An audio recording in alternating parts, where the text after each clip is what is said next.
Thank you very much, spokesperson, Comrade Mahlengi. Ladies and gentlemen of the media, the National Executive Committee of the African National Congress is convening its regular NEC meeting from today, Saturday 14th of October, until Monday the 16th of October 2023. Among the issues the NEC meeting will be considering in its discussion for purposes of making resolution towards their implementation are, as a matter of priority, those pertaining to service delivery by municipalities, provincial governments, national government departments, and state-owned enterprises. In this regard, certain employees in various ministries will make presentations on the state of service delivery pertaining their portfolios and how service delivery is being accelerated, where there are established backlogs, particularly in the context of local government. Key among issues of service delivery will be efforts towards ending load shedding, including in this regard the installation of transformers in communities where some of whom have had no electricity for several years in areas such as Soweto due to exploded transformers. These must certainly be linked on how to secure the newly installed transformers against vandalism and the overloading often caused by illegal connections. This whilst noting the recent report by the Statistician General, Mr. Mbalula, indicating the huge progress made over the last 3 decades on electrification, amongst many other impressive delivery records. Therefore, the current challenge being energizing all electrified households. Other issues also key on service delivery will be access to water in various communities around the country, including in areas negatively impacted by non-functional water pumps that were stalled because of load shedding. Combating crime, which undermines the safety of our people, such as through acts of housebreaking, rape, and gender-based violence in general, theft of public infrastructure, cash in transit heists, as well as the criminal phenomenon known as zamazamas that undermines safety of communities while stealing the country's mineral wealth, will be amongst issues high on the agenda on steps to speedily combat their continued manifestation. Yet another area key to service delivery will be matters pertaining transportation of passengers and goods by PRASA and Transnet respectively. This is important for the socio-economic welfare of our people and commuters in particular.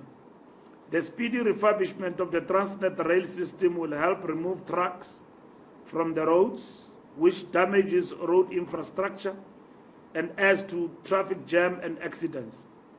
Very importantly, this will help in the efficient transportation of outward and inward bound goods to and from our harbors for export and imports respectively.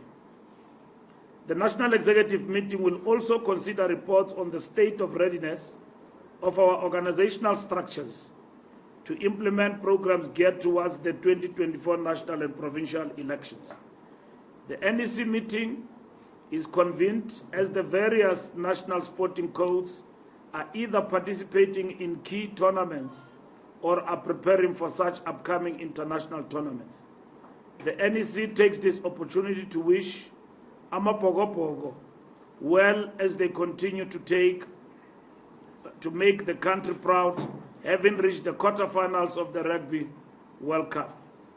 The NEC also wishes our cricket players well as they also continue to participate in international competitions. The NEC will also recall the sterling performances by Banyana in the recent World Cup, the excellent performance by our national netball team, and further note that Bafana are preparing themselves for AFCON next year. We wish all the sporting codes well in their endeavors. The NEC meeting will consider a report from the Sports, Arts, Culture and Recreation Ministry, headed by Comrade Zizi Kodwa, on developments around the World Anti-Doping Agency, WADA, which has been making headlines to the extent that this will affect the participation of our national team in terms of hosting the national flag. We have urged the Minister and Government to work decisively by ensuring that this particular mishap or what is being reported does not happen. And in today's National Executive Committee, having received the report, Zizi, as the Minister, together with our Committee on Arts and Culture, will report on the interventions that have been made to deal with this particular issue, with a view of sustaining the integrity of our sporting codes amongst the nations of the world against any possibility of drug abuse. Whilst we have complete confidence in our systems, nonetheless, this must be seen to be upright by following on the relevant protocols to ensure transparency and integrity.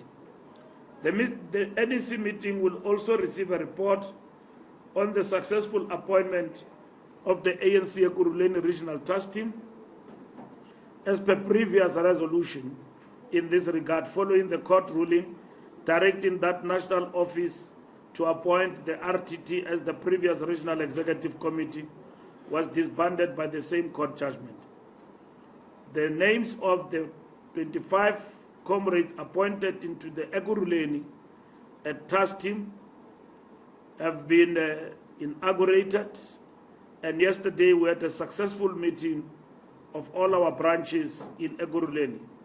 This task team, which will act as a regional executive committee in the absence of such, with full powers, will be convened by Comrade Dr. Kagaza and will be coordinated by Comrade Jongizizwe Dlabati, who is the chief whip of the ANC in a Ekurhuleni Council, supported by experienced comrades in Ekurhuleni, and as well comrades who have taken part in the structures of the organization in that region. And we are delighted that our structures have welcomed the finalization of this matter. And the vacuum is closed, and we are ready to go. We have full confidence that these comrades appointed into the Ekurhuleni RTT will fulfill all the constitutional obligations of the Regional Executive Committee, and most importantly focus on the imperatives of leading a robust program towards 2024 national and provincial elections. The NEC will expound on the report from the Statistician General as a basis on evaluating progress made on service delivery, whilst awaiting the announcement on the 30-year review report, which we believe will similarly speak to the same facts reported by Statistics South Africa. The National Executive Committee will also consider the unfolding program on the 2019 elections manifesto review report back as part of accounting on the popular electoral mandate bestowed on the ANC, as well as consolidating our responses to service delivery throughout the country. All these reports will give us the marching orders as the ANC, as we embark on responding to service delivery issues as per the 6 government priorities and the 10-point plan, as we conclude the popular mandate of the 6th government administration and the milestone of the 30th anniversary of the 1994 democratic breakthrough that installed Nelson Mandela as the inaugural president of a free and democratic South Africa. And in this regard, our contention is that the proof of the ANC record is self-evident on the comprehensive socio-economic transformation either yet to effected to change the lives of our people, whilst at the same time acknowledging the development backlogs that require our rapid response. the details of which is to be elaborated in the next installment of our election manifesto. We will continue to brief the media, particularly at the end of the NEC meeting, on the discussions, resolutions, and consequent programs of implementation as adopted in this regard. And we will also brief the media in terms of what the National Executive Committee, from the point of view of details of the issues I've outlined, will be dealing with and how.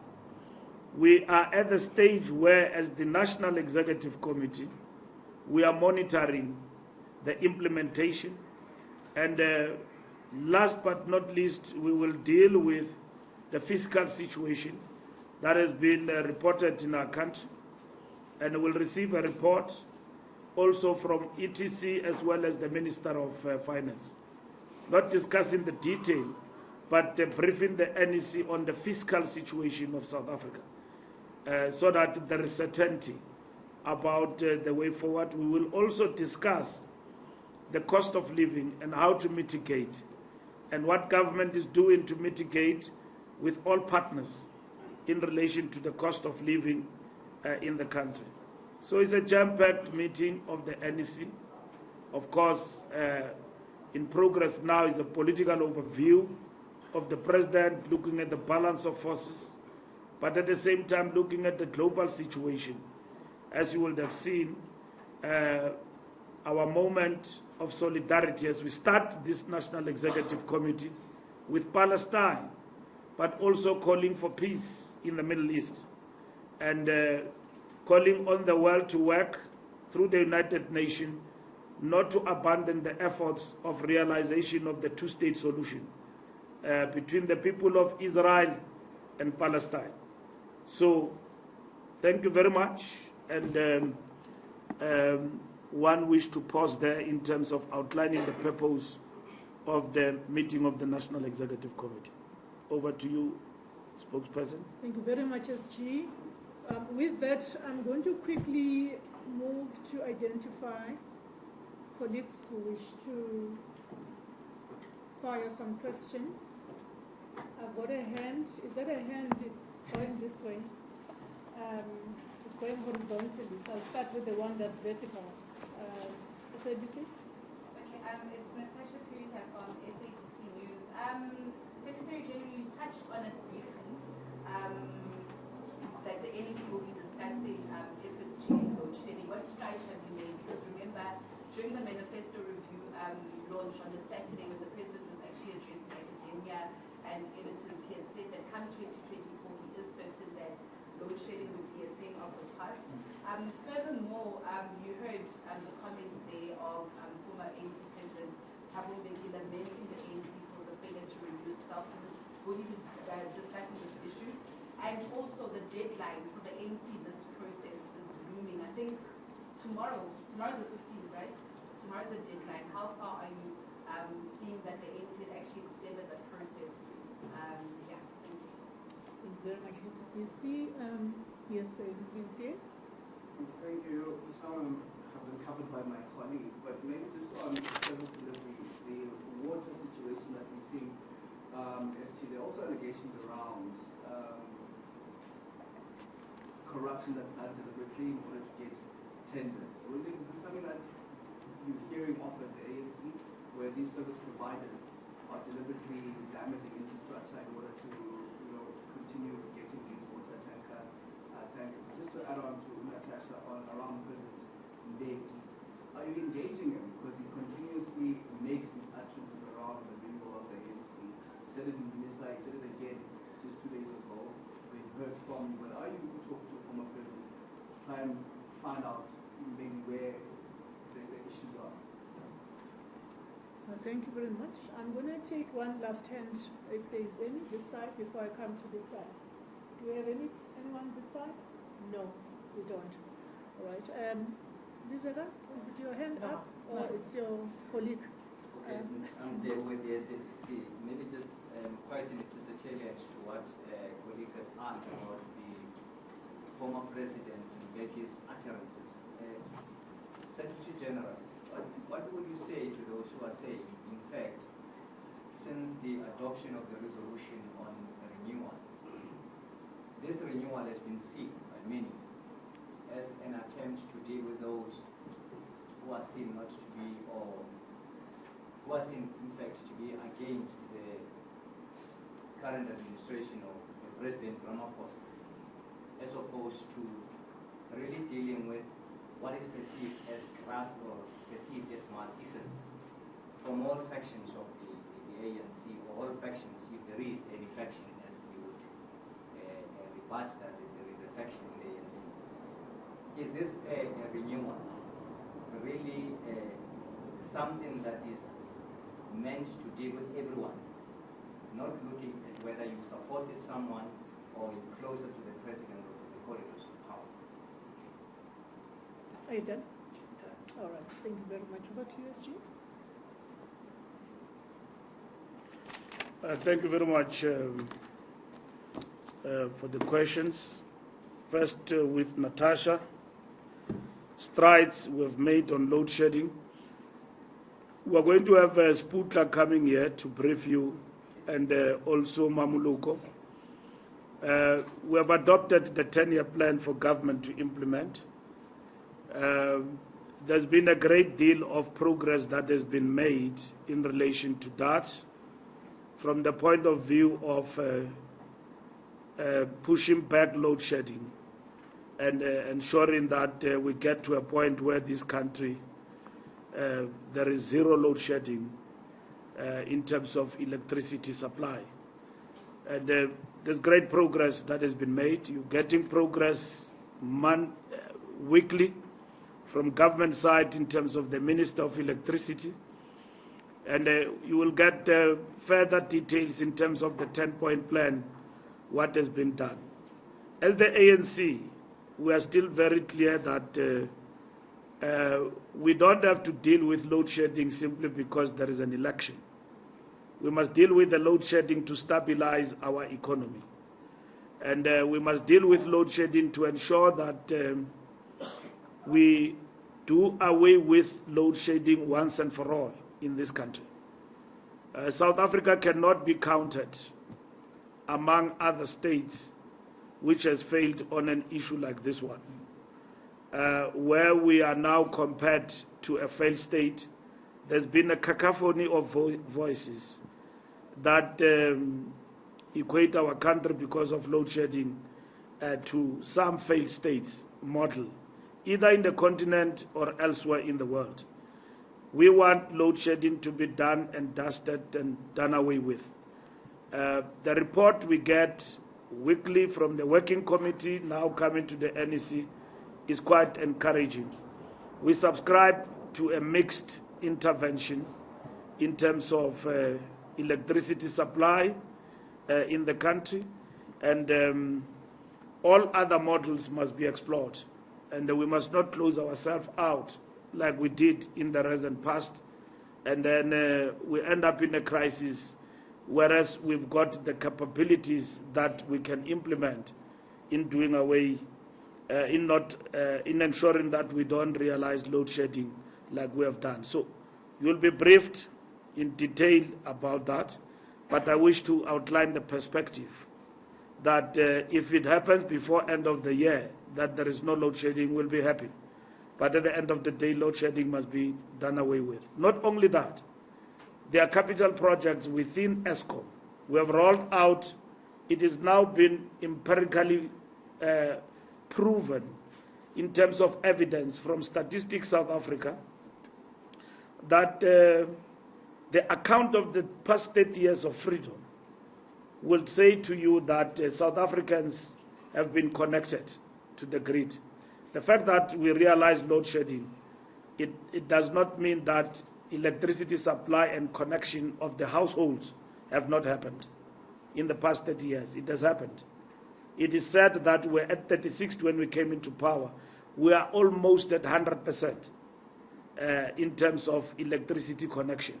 The people of Soweto, and including in Ekurhuleni and everywhere else in this province of Gauteng in particular, they say to us as we do the report back, we don't even know load shedding. Our problem is that we have not been connected. because of vandalism of transformers and so on, and illegal connections that has happened in our backyard. And that has hampered our connectivity, which has been done by the democratic government through ESCOM. So all of this must be rectified in a way. As we kill load shedding, people say we can afford this on our own. There are different measures which, when we went to our people and talked to them, they were amenable to them. They said some of them were ready for a prepaid arrangement in that way. We have addressed issues of the liability of ESCOM, particularly for residents in the bigger townships, and bring it down. But at the same time, we have sought the people participation in relation to the solution that we have given to the people. The Minister of Electricity himself have been on the ground on these issues, and he can give you better details on the accord or the social pact that the communities are prepared to go with us in terms of in terms of electricity supply going into the future. So these are the things that we need to do. And in this meeting of the National Executive Committee, these are some of the things that we'll deal with, and we think they must not just be accelerated, but they must be addressed.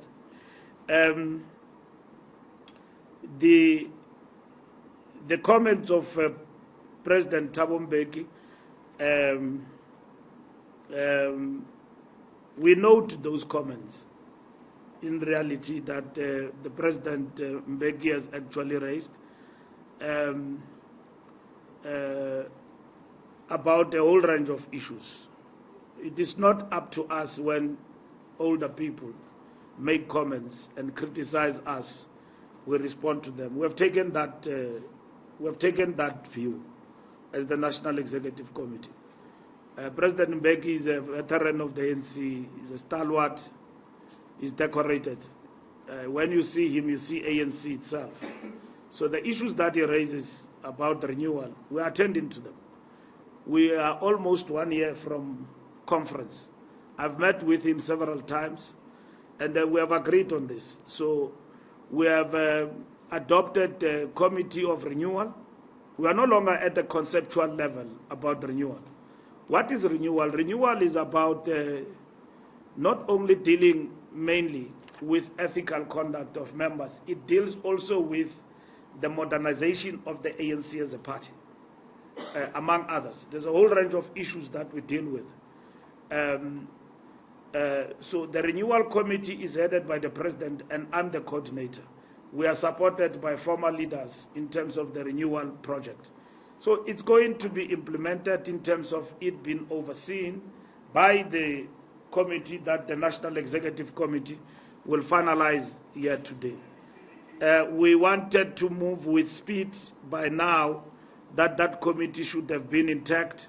It is not, but the renewal project in itself cannot be confined to committees. It is unfolding and implemented. And let's talk about corruption. It is not like before, where members of the ANC can be implicated into corrupt activities and be arrested, and the organization will simply flout the presumption of innocence principle. We have taken further steps as a party, first and foremost. There's no other party in this country that have taken steps like the ANC have done. You know of the step aside. And people still speak about the step aside like ANC has not done anything. It's complicit. It doesn't care about corruption. It's as a result of renewal that we tightened these measures. We have established the Integrity Commission in the party.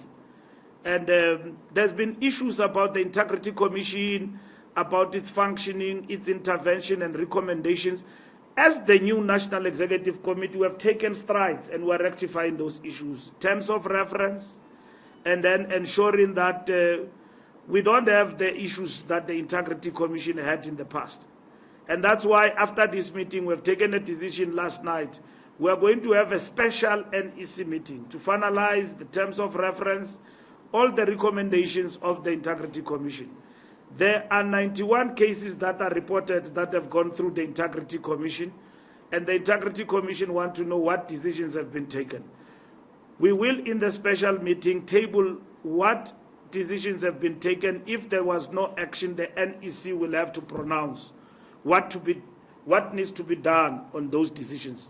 I know your favorite is Phala Phala, because everybody is concerned about that. The President did go to the Integrity Commission about Phala Phala, and the Integrity Commission has pronounced on that particular matter. There are many other of our comrades who have gone to Integrity Commission. Zweli Mkhize have gone to Integrity Commission about whatever case that is actually facing. And there are people who went to the Integrity Commission, some of them who appeared before the Zondo Commission, others did not. And Integrity Commission have pronounced on those people that they must appear before the Disciplinary Committee. We have given those names to the Disciplinary Committee to consider, but there's been a backlog in terms of disciplinary processes. I'm just giving you the operational specifics of what renewal has brought to us, which was not there in the past, about the ANC. And you can compare us to anyone. Today, as a member of the ANC, you will be subjected to integrity evaluation through the Integrity Commission. As a member of the ANC, if you are arrested, you either step aside voluntarily or you will be made to step aside. There's no question about that. And this is what we have done. At the level of government, we're strengthening institutions. At the level of government, we are now moving of bringing back what used to be called the Scorpions to strengthen the arm of the state. And it has gone through past cabinet. Very soon, this will be intact in our country. And we have dealt with issues of corruption and recovering money that was embezzled and misused for PPEs. People have been arrested. Monies have been recovered in billions and millions in terms of that particular work. The Fusion Center was established quickly to deal with these matters. There are individuals you never knew who benefited from the PPEs during the period of COVID-19. As we speak, are facing charges in court. Monies have been recovered. There is no holiday for criminals, but we have recognized that criminals are also sophisticated. And then they are sophisticated, they've got the resources to defend themselves and everything else, which is a requirement in terms of the law of South Africa. But nonetheless, our determination, consolidating, strengthening the institutions of the state, which we have admitted that at some point these institutions were weakened. We have worked backward to ensure that these institutions are actually strengthened. So, President Mbeki and his views about the renewal could be justified given the pace and where you want the organization to be at. And in this particular instance, if you are an organization which has got elders like him, you don't argue with them. You embrace what they say as a constructive criticism, even if they have to raise it in public, in the midst of our enemies. It's still fine with us. That's what makes the ANC better. That's what makes the ANC to win the accolade of a people's movement. Umbuto wabantu. Because everybody has got a claim to this organization. Even people who are fierce critics of the ANC, they will tell you, I was here. I was made to move a bit because of the following things were not met. To win those people back, it's important that we must listen. If you are an organization that is allergic to criticism, you will not grow. You will not even be seen to be an organization on the mend.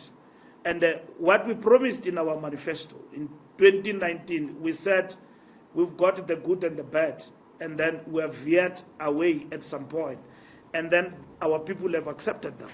And this is what we need to understand going forward. So, President Mbeki and the comments and everything else, it is something that the party all the time, as we meet, like in the National Executive Committee, if such things are raised, we must attend to them. But our doors are not closed. We'll still engage. He's a member of the NEC, he has apologized. from being here, and we still engage, and we know some of the views that he has expressed to some of us. But at the end of the day, the movement has got to consolidate and defend freedom. Otherwise, whilst we criticize each other, this freedom will go, because our enemies and our opponents, I'm using the word enemies and opponents interchangeably because the two is not the same, have increased and have become emboldened with the belief that the ANC can actually drop in this election, and in that way the elephant will fall, because they call us an elephant. They say you must eat it piece by piece, but we are not a falling elephant. We were moving on, and we are very much determined to do the corrections as we move on. The deadline for nominations is this weekend. Is the 14th, 15th tomorrow, and then we are giving a detailed report. There's been a great improvement in terms of the nominations, but the report will tell us, and we'll give you a feedback on Tuesday, once the NEC has reflected on the NWC report on that matter, how far we have gone. ENCA, Mkunu will come here and tell you about water, and Social Transformation Committee will tell you. You will know that some of the water challenges we've got is as a result of maintenance in the municipalities. I live in Johannesburg, and I live in the suburbs. In Johannesburg, in the suburbs, that's where I live. And then even the suburbs have been affected by water shortage. Normally, when there is a problem of water, it goes one way to the suburbs, which are townships. But in this instance, the problem of water shortage has been global. You wake up, there is no water in Johannesburg. And, you know, these are the defects in the system of multipartism and coalitions. Because you see that Johannesburg has been mismanaged. There's never been stability here since we have a period of coalitions. It's democracy. But you know why? It's because when a new coalition partner comes in, they want their new municipal manager. They chuck away everybody in the system. They get their own people for a quick thing. And then after 5 days, there is change in the room. The partners do not disagree. And then they change, and then there is no stability. That's why, as the ANC, we went to the coalition conference convened by the Deputy President and said, let us legislate that the party that is in majority must be allowed to form government and work with others, irrespective of whether you agree or not agree. I must not work with people. Anyway, these coalitions we've got, we are with people there who ideologically we don't share the same perspective. But we're there for convenience, looking at each other for convenience and all of that. That's the reality. But that on its own affects governance. When we went to this, others boycotted, not many. And then there was a movie there by one youngster there who had a political party who did what he calls a walk away. Small political parties fought very hard to say that you can't bring that. You are undemocratic, will take you to court. They threatened everything. Because here in this country, in terms of the arrangement we have at local government, a party with two people can have a mayor of the city and call shots and become a kingmaker and all of that. And then others argue that that is the democratic outcome. But the democratic outcome that affects the will of the people. The people who voted did not give you outright majority. In self-respect and modesty, you are supposed to say, Nindinika into enkulu badakwetu kodwa ndiyabulela. Andikange ndinikwe amandla amangaka by the people who voted for me. I'm a one-man party. Let me play in the back room. If you accommodate me, it's fine. They don't say that. They agree. I will be the mayor, it's fine. And then that is it. Now, you know, governance comes with experience. It's good when you are an opponent because you wake up and oppose and say all sorts of things. But the taste is in the pudding, in the detail, that You've got to now govern, and then you're faced with the bigger challenges. And that is what actually happens. So we need to work with everybody and then institutionalize in terms of legislation, coalition governments, how they should actually happen in our country. Now, I've seen people going everywhere in Germany wanting to learn how coalitions must work. But coalition, if we've got them, the solution must come from South Africans. Why do you want them from Germany? Solution must come from us. We convened a convention here in this country with all political parties. We are supposed to negotiate and agree. That is the real CODESA, not moonshoot, going to the moon. The real CODESA is about if there is coalition in this government, in this country, how are we managing it in local government? How do we manage coalition? Well, of course, other people believe next year there will be coalition government. We don't believe in that. We believe that we'll work very hard to retain outright majority. But it's not a given. We've got to work for that. But they go out of South Africa and go and look for coalition government in Germany. They want to be lectured by Germans about how good they can have a coalition government here in South Africa and basically work together and so on. But it is fine. It is within their democratic right.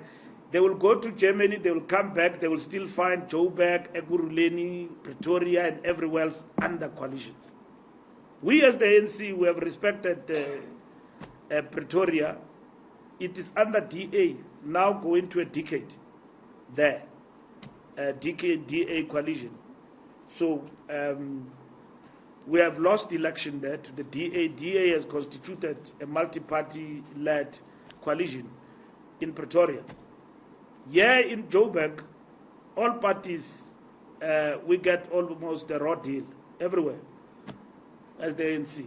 And we are looking into that because our provinces took semi-independent decisions about going into this coalition without direction of the NEC. As we sit in this NEC, the issue of coalition is arising here. And we are going to look into, does this serve the interest of the people first? Before the ANC, the people. Are we able to deliver through these coalitions? And what is it that is practical that can make us deliver? As the ANC in this country, we have worked with the IFP in KwaZulu-Natal in a coalition, in a government of provincial unity, whatever you can call it. Was there stability? No. We had 4 MECs and they delivered. They do the splendid work. We worked very well with the IFP in KwaZulu-Natal. And so the fact of the matter is that what in KZN made the ANC to work with the IFP was not by choice. It was respecting the will of the people in the past elections. So in these instances, the coalitions have not delivered for our people and so on.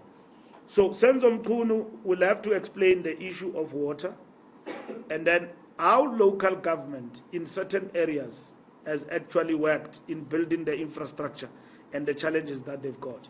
There is no local government that can work on its own. It must work with national government. The same as the problem we're resolving in Tshwane of Hammanskraal. We are working there with serious between national government into intergovernmental relations, working together to sort out that issue of Rooival. That was a problem. And we have also, through the president, you have also introduced SIU to intervene to address issues of corruption decisively in that area. ENCA, I've answered the issue of Thabo Mbeki, former president. Ntebu, adoption of renewal of on ANC and renewal. I've explained renewal. Renewal means that we've got to act decisively against everybody who's affected by, allegations of corruption and every leader of the ANC will be subjected to ethical evaluation through the Integrity Commission. And we'll give you feedback as and when these things come and act. I've said there were 91 cases that the Integrity Commission says were presented to the NEC. We have compiled the report now, looked at all those cases, and then we'll report after the special NEC meeting, which will be convened specifically to focus on integrity issues and finalize them. But over and above that, there are already cases the Integrity Commission is dealing with as we speak. Those matters will come before the NEC will process them, and then decisions as and when they are taken, we will brief not only our members but the public as such. So I am saying to you, the program of renewal is rolling. The committee that is established is to give meaning to what we have agreed as parameters and follow up on a program of action for renewal that needs to be implemented. So that's what we're doing going forward. Thank you very much, SG. I was about to wrap up process just to go back to the NEC. I do see hands. I'm going to ask yourselves, colleagues, to really keep it succinct in the interest of time. Liz over there and Thidi at the back. Just a couple of matters, Unobhala. One is on National Treasury. And Mamukolo Kubai said to me, I think it was 2 weeks back, that the National Treasury was attempting to usurp the President's powers with its proposals around cutting back cost management. Has the ANC had any engagements around that? Will the ANC have engagements around that in this ANC meeting? In terms of the proposal by Pravin Gordhan for SOEs to have one holding company, given that it has implications to the resolution that you made in 2022, has there been discussions, at least at the level of the NWCM? What were those discussions? Can you tell us what exactly was the recommendation, if there was one, to the NEC in terms of that? Mr. Gordhan again has been called by former board members as someone who meddles, someone who interferes in processes at ESCOM. Is there going to be discussions around that? Is the ANC concerned at all with these allegations or these claims by board members? And with the DC, you once said that those who are implicated in state capture and who did not go to the Integrity Committee will be going to a DC. What, if any, if we have an update around that? Are they still going? Has there been any updates around that? And if not, if none of them have gone to a DC, are you not at all concerned that, given that you're going to an election next year, that you are, the snail's pace in which you are implementing renewal will affect you at the elections? Thank you. Just two very quick ones. One also linked to Pravin Gordhan. One of the issues that happened around the former minister, around the minister. I apologize. One of the issues that happened around the minister towards the end of last year was this back and forth about when he briefs the ANC about what's happening, the subcommittee about what the state of ESCOM is. Often the ANC being taken by surprise, like the rest of the country when it comes to issues of load shedding, when we get particular stages. Has that improved in terms of the communication? Has that been navigated and having a employee of the ANC can speak to the ANC? I mean, you yourself have expressed some concern around the pace in terms of what needs to be done with those particular, with the SOEs. And then secondly, you speak about coalitions, and again, you say here the issue of whether or not they're serving the ANC or serving the people. I feel like that's a debate that's been happening for a long time, a question. A few months ago, in this very room, David Mafula spoke about the concern that some of the coalition agreements are really just about contracts and not about the people. That's an assessment that the ANC has already made. Why is it that you're still asking this question? Is it about the ANC or is it about the people? Surely, by now, you know the answer, and that flowing from that should be some action. I feel like the ANC is stuck asking this one question while your regions where these agreements are happening are speaking out. They're open letters. Ekululeni says there are problems. You've acknowledged it. Why does it feel like the ANC is still stuck asking a question that's long answered? Thank you. Thank you very much. We're going to end it off on that note. Back to you, SG. Thank you very much, once again, for the questions.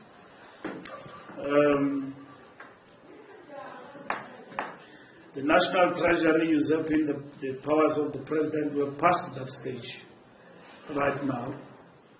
I think you wrote that article 3 weeks back, and we're past that stage. We are going to be briefed about the fiscal situation in relation to the matter that was widely reported in the country, that the shortage of money, and we're likely to collapse by January. And those reports by now have been dispelled by Treasury. We as the ANC, we have deferred that matter to government to deal with. We will be briefed here in this meeting by Minister Unobhala and also through our subcommittee, and Mamluko will also speak to you here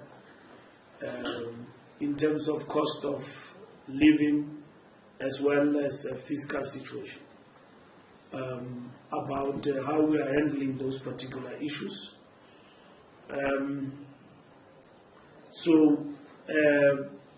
We have deferred this matter of the fiscal situation to government to handle and deal with decisively. So we leave it at that point, that National Treasury is handling the matters. They will give us a feedback and will make our point very clear in relation to that issue once we are fully briefed. But we have been assured that we shouldn't panic. There's no alarm about running out of money, anything of that sort. With regard to the challenges that we are faced, it has been said that we need to pause and reprioritize. We've got a mandate to the South Africans. We have said to them we will do the following things.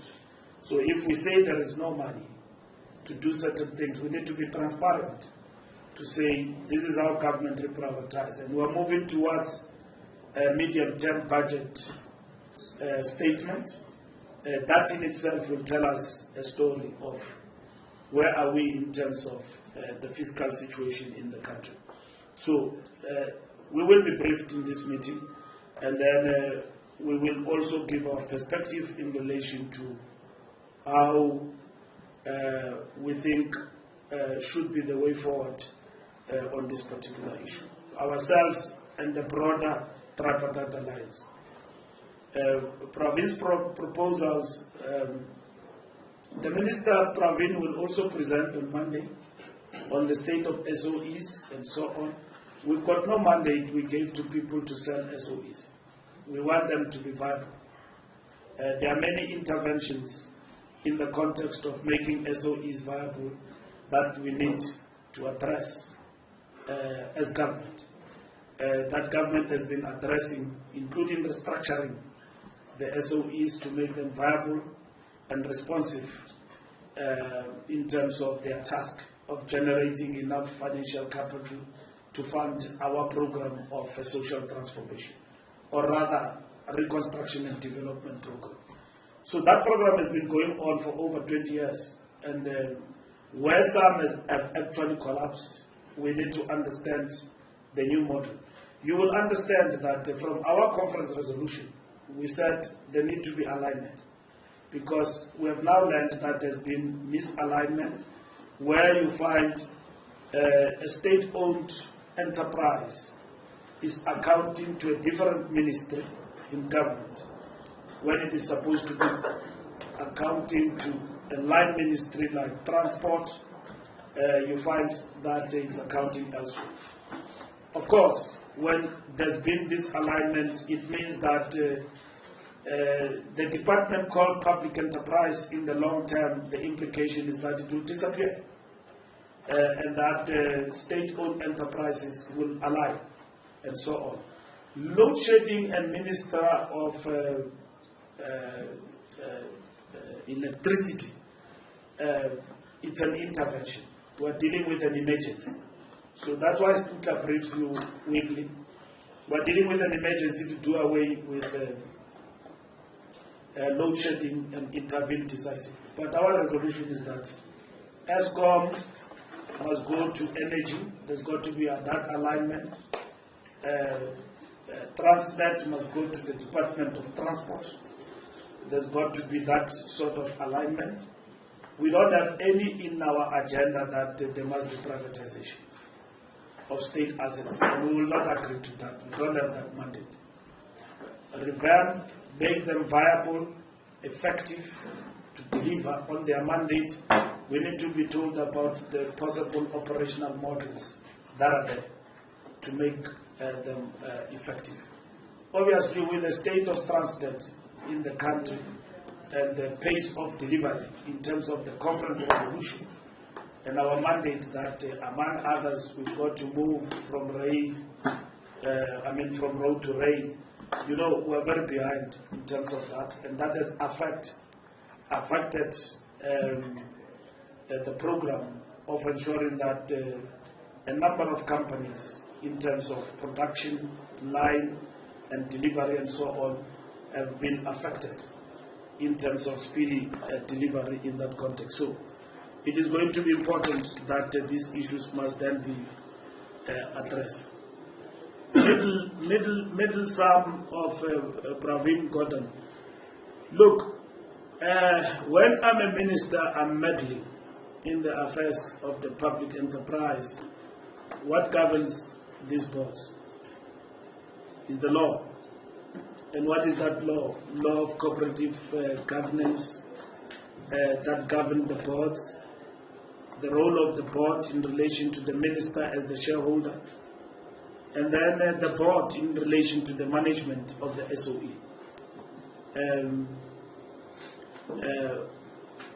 The State Capture Commission is very clear with regard to that, to an extent that Judge Zondo made far-reaching proposals in terms of the functioning of the SOEs. So professionals that are appointed to these boards must know their rights when they are still there. Now, when you complain when you have left, they think that you behave like a jilted lover. Whilst it was nice, you didn't see the wrong things. When you are jilted, all of a sudden you tell us that Tupac and all of that is a problem and so on. I'm just making a very far-fetched example, which is trending right now on Twitter about some Americans' affairs and so on. Now, I'm saying that Professor Malekapuru is a respected South African. If he said those things while he was still there, it will empower us to know that our minister is mismanaging things. But it does not mean that those things can be ignored. You know, it does not mean that they can be ignored. I mean, Prof is a good person. I mean, he wouldn't just say things. But it's always advisable that when you are appointed in a position of responsibility, you say it then. And that there are rules in which you can even challenge the person who appointed you. You are not appointed as a stooge, you are appointed because of certain qualities. There are ministers who like to take chances about the powers that you've got. You think that you can manipulate, but others is with good intentions to accelerate and deepen transformation. Because people get into boards and then they simply collect checks, they forget the mandate that they are facing. And there's nothing in law that says the minister cannot interface with the board about addressing issues. And also, in terms of, as a shareholder, what is your expectation? In terms of the boards, the shareholder has got the shareholder agreement with the board. And that states in line with the mandate of the ruling party and the manifesto. These are the things that we want to achieve. ESCOM has achieved zilch of the things we promised we'll do to the people of South Africa. Has not. It has actually plunged us into a crisis of self-defense every day. Load shedding, mismanagement, running down the entity. We have even brought somebody who's not a member of the ANC, who are accused of deployment. We brought the Reiter.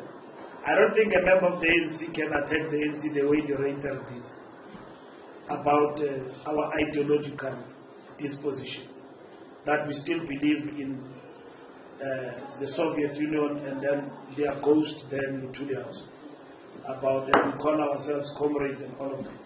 This is the person we gave an SOE. Under him, the project of load shedding was accelerated more than ever.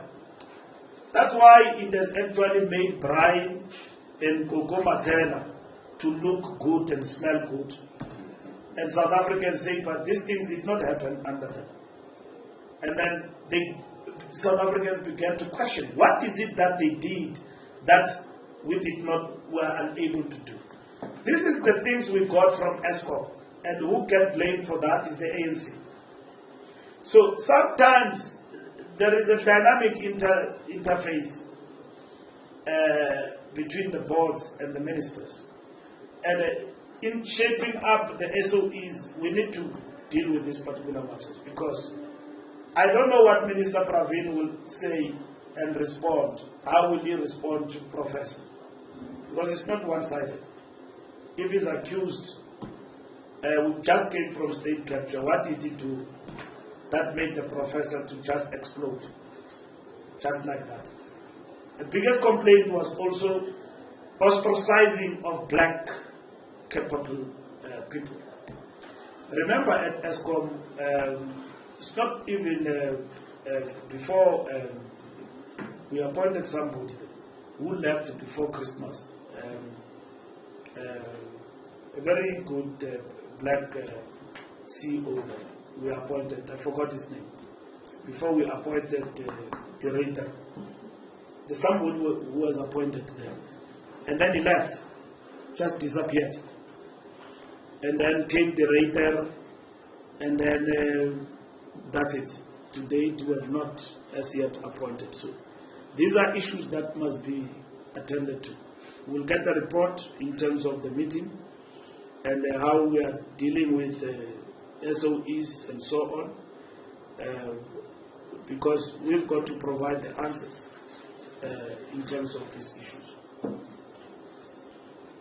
The state capture DC matters have been dealt with.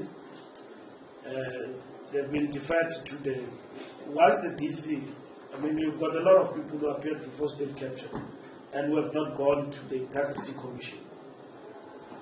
So once that is done, we will then announce accordingly. Communication CD on ESCOM and load shedding. I think I've covered part of your questions in my response to Lizeka. But we are not impressed, because we thought that this board of Makwana has brought stability. There was at least some semblance of good governance going on there. And the focus was beginning to build around the challenge. And then boom, we've got this particular challenge. But nonetheless, that matter is dealt with. And the ANC did get a brief on these particular matters, and some of these issues have been implemented. So there's nothing that we can say it's a crisis at the present moment. The minister will be here. He will brief the NEC on the SOPs and the strategic intervention that government is making. But none of those include the issue of privatization, as it has been reported. And I've seen this morning a statement from Presidency that whether it's a leakage or it was a discussion, but I've seen a statement that says there's no such this morning with regard to what was reported in the press, in social media, that Transnet is going privatization way and so on. So that then rests the matter, but we'll get the briefing, and there will also be a briefing on the way forward in terms of what the ANC needs to do. Coalition, the discussion, the people and the ANC. Look, what we have said as the ANC is that we prefer that the outcome of the elections must be respected in terms of what the people. We don't have a model in terms of local government, how to handle coalitions. We then developed a perspective which government embraced, and that perspective was tabled before different political parties in a dialogue convened by the Deputy President. That's what we must resolve as political parties. The issues that arise out of local government, high municipalities, the experience we've got. Big municipalities like Johannesburg, where they don't deliver because of hamstrung by coalition governments and the no agreement and not being transparent to the people about these agreements. Somebody who's part of the coalition in Johannesburg will say to you that there is no agreement, you are just part of the loose arrangement. So what do you want to achieve? Because coalition is about agreement. You need to agree that I'm getting into a coalition, this is what I want for my constituency. But if you are in a loose arrangement, even tomorrow when I wake up I can leave. That thing doesn't serve the people, there's no principles there, and so on. So we need to agree. And then once we agree, we need to make that public. That we are going to work with the EFF on the following agreement. Society knows about it. It's not just something that we met in a corner and then we agreed and then it's a loose arrangement. And when we don't have a good relationship with Julius, the coalition is over. For whatever reason. You know, so what is binding in the form of an agreement? It says, we agree to work with you for good. Everybody will tell you that we want our people, our people.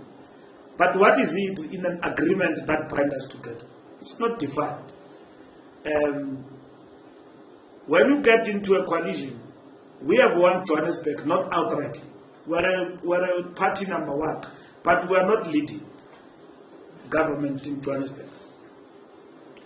I was in Malutia Pufu, where political parties who were small humbled themselves and said, no, ANC lead.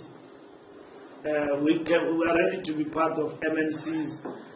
Malutia Pufu ran down by map 16. People who said they can do better. But look at Malutia Pufu.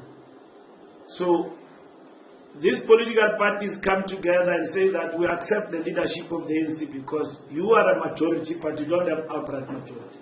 But we will be prepared to work with you. We respect the will of the people. That's the sort of model that we're talking about. Leave alone the fact that the ANC then goes and fields somebody who can read and write in Malutia Pufu. Now, that can't be the problem of the coalition partners. It's the problem of the ANC that the ANC must actually rectify. Because to run a municipality, you at least need somebody who's got an understanding of numbers and all of that, who can.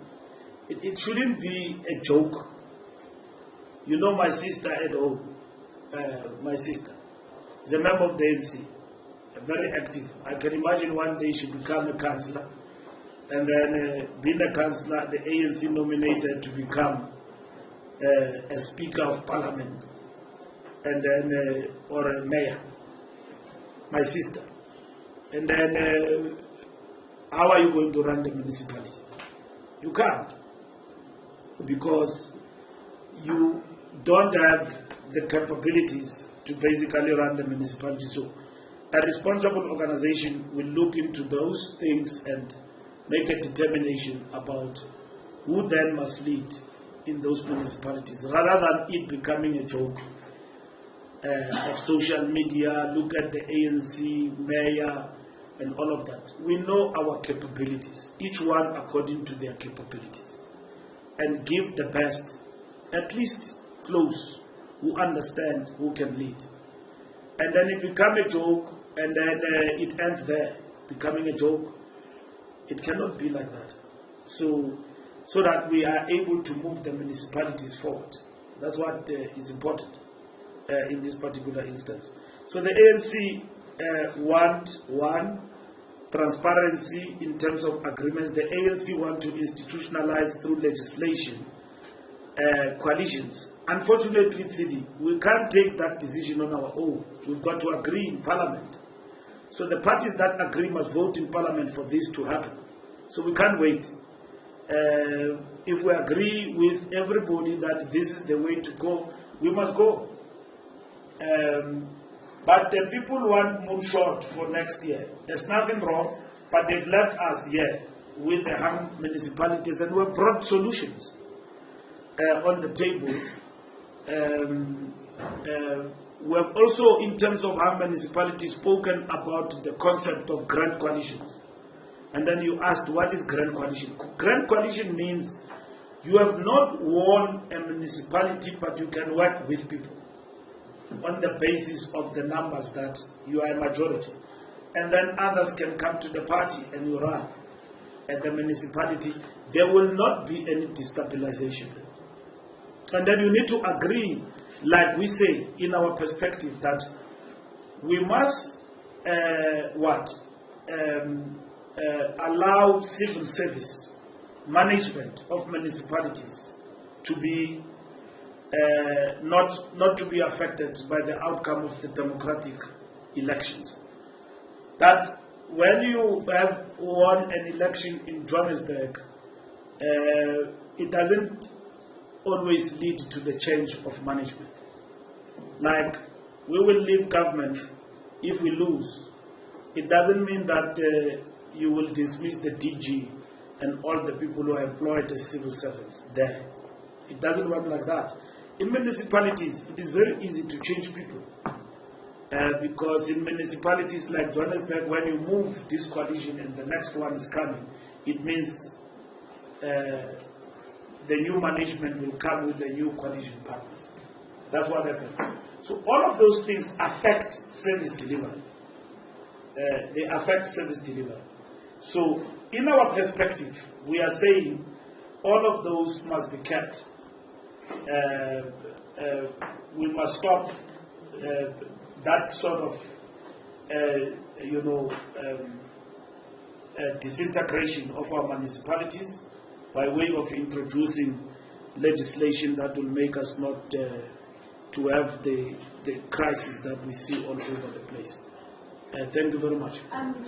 Sorry, he spoke on Transnet. I thought he was going to address the issue of Popomo and his resignation from the Transnet board. Please just... How do I address that? Just how your reaction to the ANC. No, we can't react to that. It is the minister's call. There's nothing we can do about somebody who resigned for whatever reasons from Transnet. And the governing party was... No, we cannot. Let me clarify. That's where people misinterpret the cadre policy. The ANC felt the best of the best to participate in boards, even in the civil service, but it is not a given that all of the people we deploy will actually win the light of day in terms of the boards. When somebody resigns from a board, it is the prerogative of the board to fill up the vacancy. It's not a political matter. If somebody resigns as a board, it's the prerogative of the board to fill up the vacancy in concurrence with the minister as quick as possible. For whatever reasons that Popomo Lefe would have resigned, that question belongs to Popomo Lefe, not the ANC. It doesn't belong to the ANC. What the ANC wants from the minister that it has deployed is that What's happening, Minister, there? Why are there so many vacancies? The Minister will then fill up the vacancy, go to Cabinet, fill up the vacancies, and all of that. The Minister, guided by the law, if the board disintegrates to the ground, where the board has got many other challenges and so on, the Minister will then intervene and then propose to Cabinet, interim board, or anything of that sort. So one person have resigned from Transnet, not the 15 people. Popomulefe alone. Why? Where I'm seated, I don't even want to call him about why do you resign, because we will be accused of micromanaging and all the other things that happened at Zondo Commission, and the misinterpretation of our cadre policy in terms of its manifestation and implementation. That there, Lutuli House now want to tell Transnet what must actually happen. Popomulefe, when he resigned, he never called Lutuli House and said, now I'm about to leave next week. Now, Natasha wants us to answer that. And then tomorrow, once I become reckless in answering it, you're going to say, we told you. Yeah, these ANC people are just running down government. We have, I can assure you, we have appointed in many instances in government the best educated people. Hey, give people board status, uzawubazi kahle. Whether it comes from Harvard or anywhere, I've seen them. Hey, this thing has got it's got nothing to do with how educated is a person. Once they get into these boards, they forget that their fiduciary duty is this one. You know, we've got to process matters properly. We've got to do things on point and all of that. They forget that. You know, people disappoint you. They even jump, some of them, and want to become executives. Utolu chairman we board in Apume office in CEO. Sitting there with a tie suit every day, you have just appointed an unemployed person. Put them in the board with his education. Unemployed. Magavuka akanantokwenza. His title is former minister. Ukabanga ngeboard. Harasa CEO must account to the board. Board must hold them accountable. And that is it. And then if we're now, as the shareholder, you are unhappy about the result of the board, there are other mechanisms you can implement to say, but you are not doing your job. Why I wake up today, they say they are ghost workers there and there. No, they say we are attending to them. Minister, we are inviting you. We are doing this. This is the program we are implementing. Progress is being done and all of that. Here are the results. We are able to account to Parliament. And then the AG is giving us a clean bill of health. Your board is functioning. And then that's it. That's what we want. But some of the boards and people who get appointed there, yes, you've got to respect professions. You can't deal with professional people like as if they have not gone to school and all of that. They don't know their job and so on. But you need to appoint people in boards who understand the terrain. It's like appointing people at the RAF and no actuaries. And then you just appoint doctors. Or you just appoint lawyers and all of that. That board is bound to go haywire. And we changed that when we came in and we realized stability. As much as there's criticism from the side of lawyers who were beneficiaries from the system, it became a different ball game altogether. So I'm saying the issue of boards belong to the minister, and then they belong to cabinet. And we as ANC, when a board has been advertised for people to participate, we can only encourage the best of ANC to apply to be part of this board. But we can't make a determination about what has happened to Popomulefe. Popomulefe is Popomulefe. If he resigns, he decides he doesn't want to be part of any board, that is his call. Thank you, Chief. That then brings us to the end of this presser. Thank you very much, members of the media. Thank you, Chief. Thank you.